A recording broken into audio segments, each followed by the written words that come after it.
Good save, Evan. Thank you. Take a seat.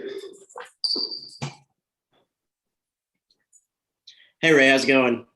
Good. How are you? Doing well. Hey, coming into this another big series, does it get obnoxious at all when you just get off playing the number 1 team, the number 5 team, and then you look at the schedule and it's number 5 again? No, I mean that's when baseball becomes fun. I mean, playing against the best teams in the country. I mean, that's why I came to Texas A&M to compete against the best in the country every weekend. I mean, you don't have to really hype yourself up. I mean, the situation's big and everyone knows. And there's going to be a full crowd this weekend. And I mean, 12 to 14,000. It'll be the first time we play in front of a full stadium this year. And I think everyone's just looking forward to it. And it's another weekend for us to kind of do something about some failures we've had this year. Yeah. On that note, there's 4 series left. Especially with where this team is ranked and postseason aspirations, is this kind of becoming a must-win series with where y'all need to be? Yeah, I mean, every game at this point is a must-win. I mean, not that we should be putting pressure on ourselves, but we need to attack every game and win every inning. And I think especially late in the game, learn how to really close a game out offensively and on the mound and defensively, and be able to score late to put teams away and put zeros up on the board and keep teams off from scoring late in games. And that'll be really the key to our success this weekend. When this team hasn't been playing as well as it possibly can, do you feel like that's some measure of pressing? Do you think guys are just trying too hard?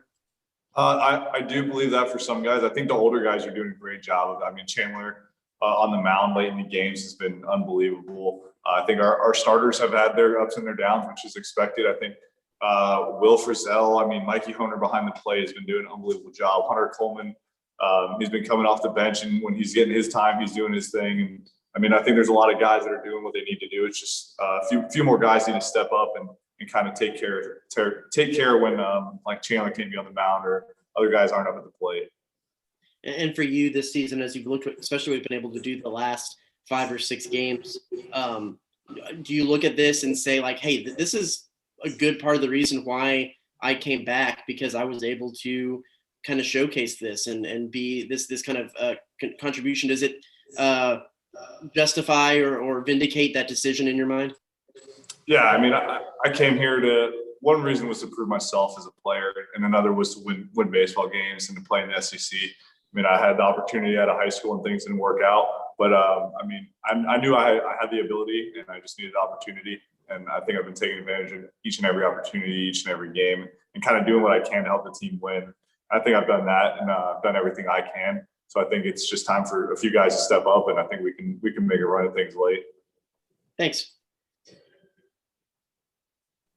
Hey, Ray, I don't know if frustrating is the right word, but is it a little frustrated when you guys are, have some days the top of the lineup's the one producing, some days it's the bottom. You just can't seem to put that one game together where it's all 9 guys chipping in equally to knock off some of these really, really talented teams?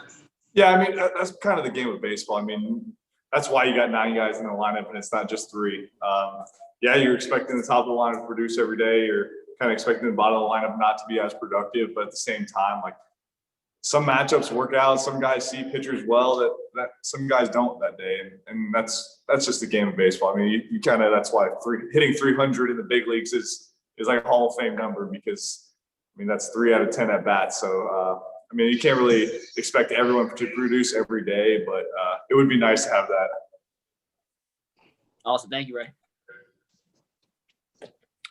Ray, you mentioned a little earlier that there'll be a full crowd there. Is that something you guys are looking forward to with everything you've gone through COVID to finally play in front of what'll be a full rowdy crowd? Yeah, I mean, that's why I play baseball. I mean, it's a lot of fun. You get people talking crap to you, and I feed off of that. Some people let the moment take the most of them, and I kind of like to have fun in those moments and just smile and enjoy it. Even at Arkansas, it wasn't a full crowd, but I mean, that's why I came back for my 6 years, was to get those experiences and be able to see those different environments throughout the SEC. And I mean, as much as we need to win and stuff, like I've been learning to enjoy the moments and enjoy all the things that have been going around us, because this is my last year and I want to really have fun with it. Thank you. Ray, could you talk to me about defensive positioning, because you guys are so good? Is it a combination of your experience and the coaches that puts that outfield in such good positions? Yeah, I mean, Coach Steele does a great job of having scouting reports on tendencies for guys and stuff. And then he kind of gives me the freedom to move myself around and move guys around as I feel necessary. And I feel like, I mean, 6 years of college baseball, you kind of see how hitters are taking their swings at pitches and what kind of guy you got on the mound, and you kind of adjust to that. And I'll shade one way or another based on that. And that's kind of just a feel thing for me. And I kind of got a good amount of reps at it. So I'll move guys, like I'll move Logan Britt or Brett Minnick from right field. I'll shade him closer to me, closer to the line, a little bit in based on the hitter and the pitcher. And I mean, it's kind of a feel thing, and it's been working out, and it's kind of got to keep it going. Part of that feel is also the jump that you get, isn't it? Yeah. I mean, that's one of the things I strive on, is making sure I get a perfect read on almost every single pitch and making sure I don't miss a pitch. I probably got 8-9 balls a game, if that. And you got to be ready for all 300 pitches or however many are thrown in the game. Like, you got to be ready every single pitch, no matter if it's going to get hit to you or not. Is it nice to have a couple of 6'5" guys next to you, and Logan Britt and Brett Minnick, who can just chew up a lot of ground with those strides? Yeah, those guys, I mean, they cover ground a lot easier than I do. I may cover more ground at times, but they make it look a lot easier because their strides are much bigger than mine. And I mean, they're great defensive guys, and they talk, they communicate, and that's the biggest part of it, is making sure I know where they are and they know where I am, making sure we're not running into each other. Ray, also, Rob Childress talks about sometimes this team needs a spark in a game. Can defense be that spark? Absolutely. I mean, sometimes I feel like my best offensive days come from having a great play on defense or helping our team out of a jam. And I think that's a lot of guys, they kind of feed off of their defensive plays and take that to the plate. And I think when a guy is confident on defense, he'll get those little bloop singles or balls that just finds a way through the infield. And I think baseball pays you back for defense on offense with how you perform on defense. Ray, thank you. Thanks. Anything else for Ray? Thanks, guys. Thanks. Absolutely.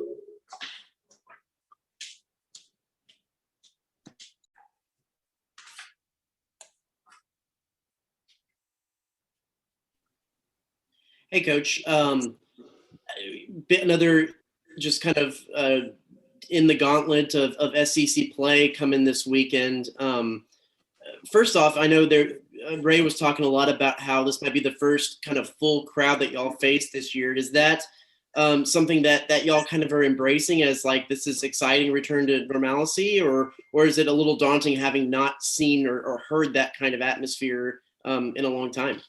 Oh, I think it's exciting to be back in that type of SEC baseball environment. And, we felt that a little bit at Arkansas, and it was a fun environment to be in. And certainly watching Mississippi State Ole Miss series a couple of weeks ago with no limitations there, it was a great environment on television. I'm sure it'll be a lot of fun this weekend as well.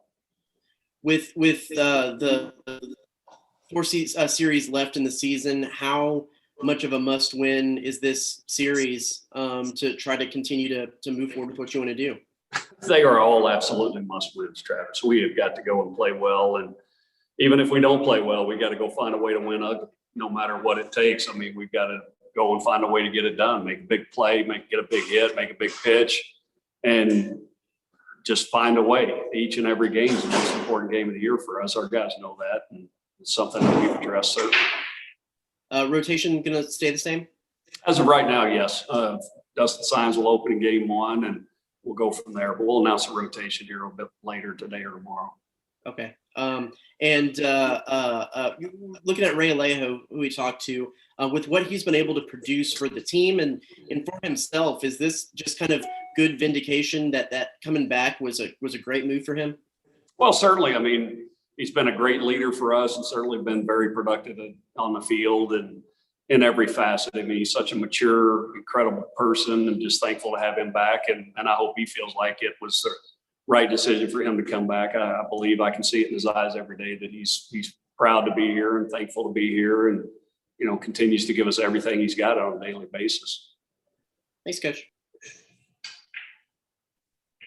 Hey, Coach, after what you saw from your team in Tennessee and Arkansas going back the last two SEC series, what's the one area you feel like you guys have to tighten up a little bit to give you a chance to hang with Mississippi State? Well, we've just got to continue to put ourselves in the middle of the fight each and every time. We've got to eliminate the mistakes that we do make that end up being compounding mistakes, so to speak. And, when we do make a mistake, and those are going to come this weekend against Mississippi State, we have got to be able to overcome those. And, it's something that we talk about here each and every Wednesday, the shoulda, coulda, woulda is one mistake that was made, whether it was a defensive play, one pitch, one at bat that we didn't cash in that cost us a win and inevitably cost us the series. Coach, what makes this Mississippi State team so good? Well, they've got some experience at the top. Rowdy Jordan and Tanner Allen, those two guys are awful hard to deal with. They've got so many college at bats under their belt, and they have a very good pitching staff. I mean, it's going to be the most complete pitching staff that we faced. 3 very good starters, a wipeout closer, and a lot of different options out of the bullpen. They can make a move to the bullpen, and it's not going to be a step down. We're going to get limited opportunities from an offensive standpoint. And when we get those, we've got to be able to cash in. You mentioned their bullpen. Is it maybe a similar type bullpen to what you saw in Arkansas that was so good, or is it a different one? I would say it's very similar. I mean, statistically, they're better than Arkansas as a whole, as a pitching staff. So they have a few more options, and certainly they have a closer every bit as capable as Cops at Arkansas. Thank you. Anything else for Coach? All right. Thanks. Thank you, guys.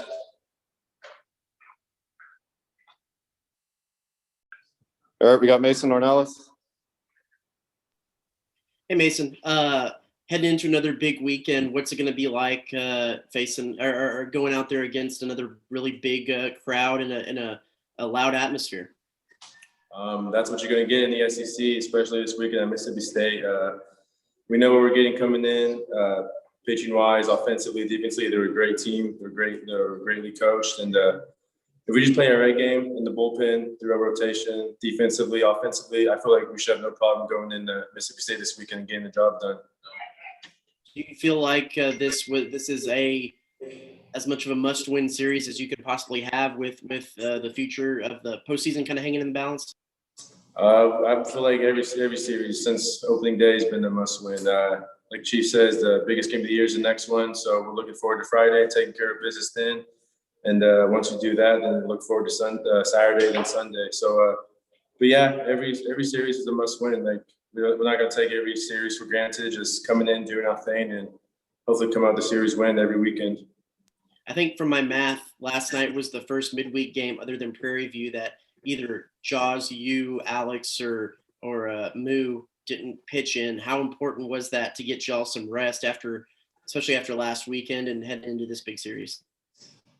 Any rest is good, I think, for any pitcher. I thought Rob Childress was great last night. Gave us 5 innings, and I thought Wade was outstanding, shutting the door, keeping the shutout all for the last 4 innings, and he carried that on from last Saturday. He had a great outing against Tennessee, and he carried that over to last night. So that's big. We can have a rest for this weekend. We'll be well rested, and we'll have a full bullpen for the weekend.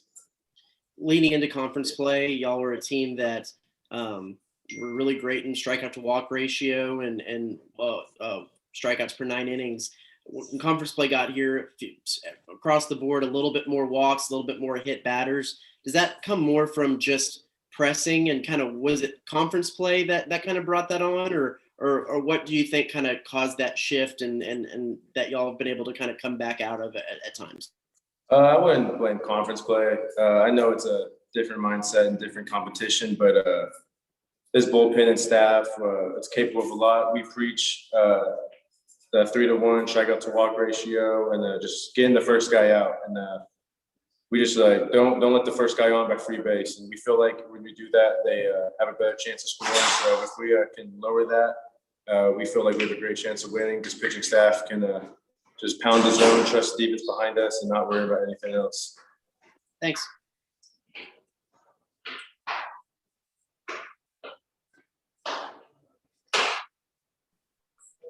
Mason, who taught you to change up? It was the high school pitching coach, Mike Munoz. He was my summer coach. So I had small hands, and my first pitching coach, Bobby Witt, taught me just this regular old changeup, just 3 fingers on top when I was like 9, 10 years old. But as I grew bigger and stronger, he taught me that grip, and I've just done it ever since. You throw that a combination of with confidence, and you throw it on command, don't you?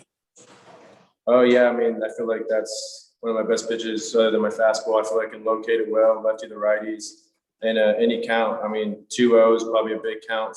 Hitters seek fastball, and when you throw that changeup and you get a big swing and miss, you're back in the count. So changeup, I just feel I'm really comfortable with. It's my kind of go-to pitch. I know Coach Childress loves calling it, and then it's just an out pitch I can throw to lefties and righties.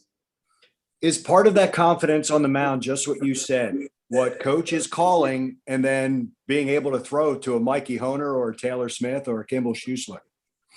Yeah, I have confidence in all of my pitches. As for anyone in the staff, we have great pitches, great staff, and whatever coach just calls, he has a scouting report right there. So he's 100% confident what he calls in. And so I'm not going to shake off if he has everything written down. So, and then Mikey, Kimball, Taylor behind the plate, they're going to do anything to block it, frame it, and they're just great guys to throw to. And I just have confidence whatever coach just calls, I'm just going to throw it over the plate. You like to work quickly, don't you, and get into a rhythm? Yes, sir. I just work on my pace, just try not to get the hitters too comfortable, just change the speed, change the tempos, and just working with my speed just to get the hitters off balance. They try to step out. They try to mess up that rhythm, don't they? But it doesn't seem to succeed. Yeah, I just take a deep breath and just hopefully keep the tempo the same. They do try it, but if I can just stay calm and not let the moment or pressure get to me, just throw strikes and get it over the plate and just give my team a chance to get through the inning. Mason, thank you. Thank you. Anything else for Mason? See ya. Thanks, guys. Thank you. Yeah, thanks. Thanks, Ed. All right, that's it. See ya. Thank you, sir.